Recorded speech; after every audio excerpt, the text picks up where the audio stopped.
অভিশাপকে বহন করতে হলে কি না সম্ভব, আর তাছাড়া নিজের পাপের ফল তো ভোগ করতেই হবে।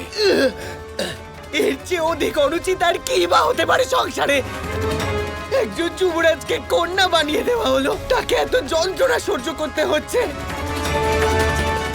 নিজের উপর ঘৃণা হচ্ছে আমার, নিজের দিকে তাকাতে পারছি না আমি। আর যখন মনে হলো সব কিছু ঠিক হয়ে যাবে, তখন এই প্রসব যন্ত্রণা শুরু হলো। কিন্তু আর না, এর থেকে বেশি অপমান আমি সহ্য করতে পারবো না। আমি কাউকে নিজের মুখ দেখাবো না, কাউকে না। আর্য শাম্ব!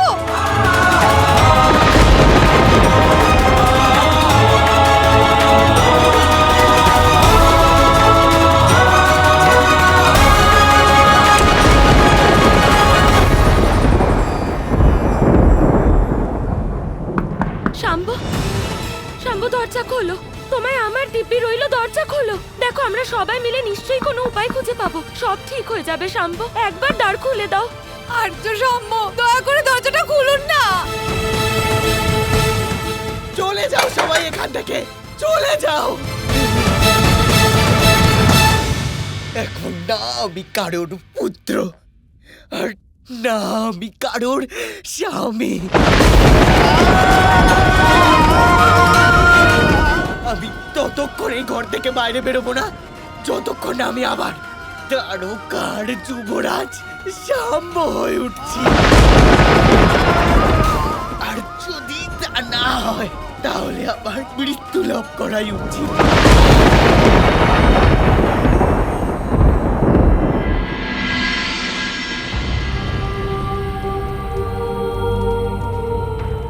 এটা মহারাজ শাল্যর প্রধান অতিথি কক্ষ। এখানকার সব সুবিধা এখন থেকে আপনার। আপনি যা চাইবেন আমরা আপনার সামনে প্রস্তুত করব। শাল্যর প্রমুখ অতিথি কক্ষে আহামরি কিছুই নেই, কোনো শোভাই নেই। এ কি বলছেন যুবরাজ নিঃস্বাদ? এটা আমি এই কারণে বলছি, কারণ অতিথিকে স্বাগত জানানো হয় মধুর রসের দ্বারা, অর্থাৎ ভোজন। আর যদি কক্ষে ভোজনই না থাকে, তাহলে সেই স্বাগত জানানো নিরর্থক। আমরা এক্ষুনি আপনার জন্য ভোজন নিয়ে আসছি।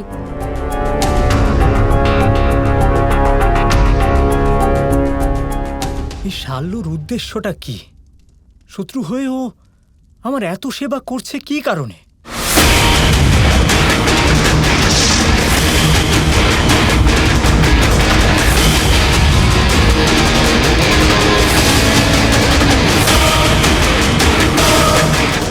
এটা আপনি কি করছেন শুক্রাচার্য?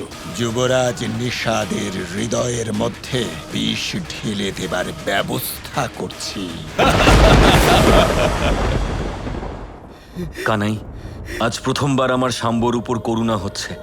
আমরা কি ওর এই পরিস্থিতির জন্য কিছুই করতে পারবো না? আমাদের মধ্যে কেউ কিছুই করতে পারবে না। আর্য শাম্ব! রাধা, লক্ষণা, দাঁড়াও। শাম্বকে যন্ত্রণা ভোগ করতে দাও। যে যন্ত্রণা ও ভোগ করছে, যতক্ষণ না পূর্ণরূপে তা সহ্য করবে, এই যন্ত্রণা থেকে ও মুক্ত হবে না। আপনাদের দুজনকে আমি অনুরোধ করছি, এই প্রক্রিয়াতে বাধা দেবেন না।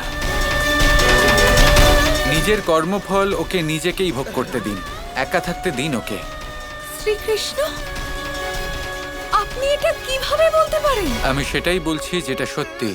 কর্ম করার আগে সেই বিষয়ে সতর্ক থাকতে হয়।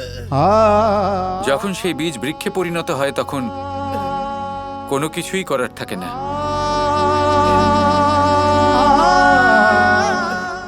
আর্য শাম্ব, দরজাটা খুলুন। লক্ষণা, লক্ষণা, এভাবে কেঁদে কি লাভ? আমরা দুজনে নিশ্চয়ই কোনো উপায় খুঁজে পাবো। আপনি আমাকে সান্ত্বনা দেওয়া বন্ধ করুন। গিয়ে শ্রীকৃষ্ণকে জিজ্ঞেস করুন। জিজ্ঞেস করুন কে ওনাকে অধিকার দিয়েছে নিজের পুত্রের ব্যাপারে এই রকম মনোভাব পোষণ করার। আর্য শাম্বের সত্যের নয়, সাহায্যের প্রয়োজন এখন।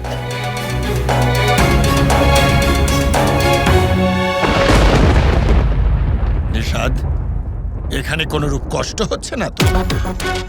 আশা করি আমার অতিথি কক্ষ এবং আমার সেবিকারা সব আপনার মনোপ্পুত হয়েছে। এত অভ্যর্থনা, এত সেবা, মনে হচ্ছে আপনি আমার কাকা শ্রী কৃষ্ণ এবং বাবা বলরামকে অত্যন্ত ভয় পান। নয়তো একজন শত্রুর পুত্রকে এত আপ্যায়ন তো শুধুমাত্র একজন মূর্খ ব্যক্তিই করতে পারে।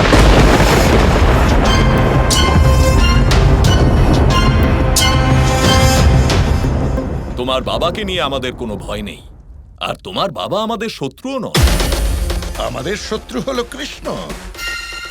তোমার পিতাকে দেখে আমাদের দয়া হয়, বড় করুণা হয় বলরামকে দেখে। করুণা? কেন? এটা আবার কোন নতুন ধরনের নাটক? যদি আমার বাবা আপনাকে দেখতে পান, আপনার প্রাণ নিমেষে কেড়ে নেবেন, আর আপনি ওনাকে দয়া দেখাচ্ছেন। হ্যাঁ হ্যাঁ, আমি সব সব বুঝতে পারছি। আগে কিছু ভোজন করে নাও, এসো।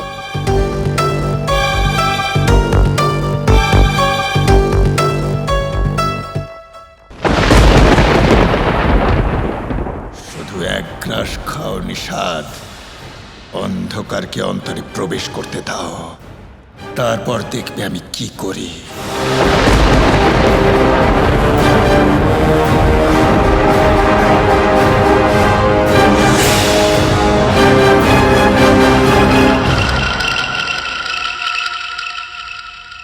কৃষ্ণ,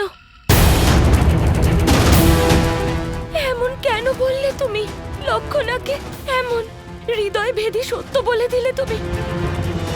নিজের পুত্রকে দেখে, তার যন্ত্রণা দেখে একটুও কষ্ট হয় না তোমার?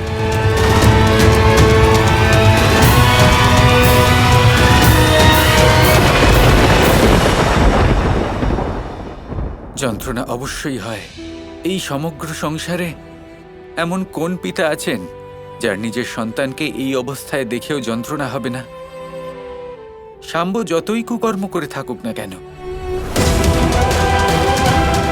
আমি তো ওকে ভালোবাসি। বলো, আমার তপস্যার দ্বারা, মহাদেবের বরদানের দ্বারা আমি ওকে পেয়েছি।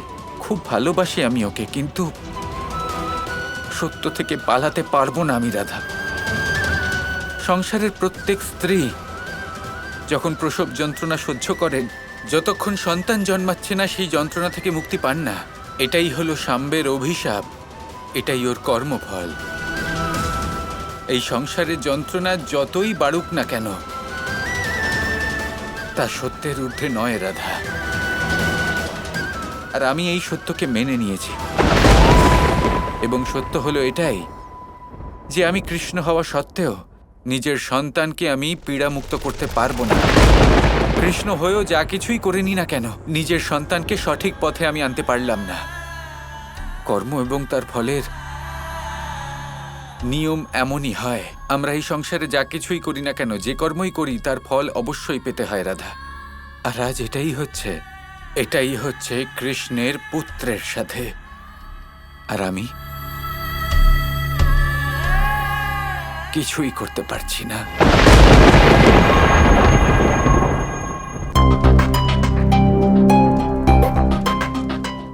কি হচ্ছে সব? মহারাজাদের মনোরঞ্জনের বস্তু। আমি মদিরা পান করি না। হ্যাঁ হ্যাঁ, আমি জানি। কে বলেছে এ মদিরা? এ হলো সোমরস। এগুলো দেবতারাও গ্রহণ করেন। আমি নিজের সমস্ত শক্তি প্রয়োগ করে দেবলোক থেকে তোমার জন্য আনিয়েছি।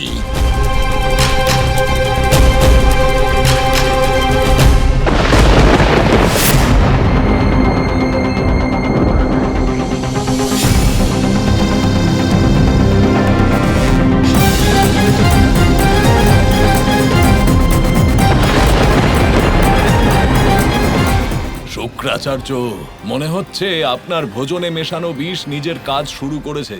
শাল্য, কোন কুলকে নষ্ট করতে হলে তার বর্তমান বংশকে নষ্ট করা উচিত।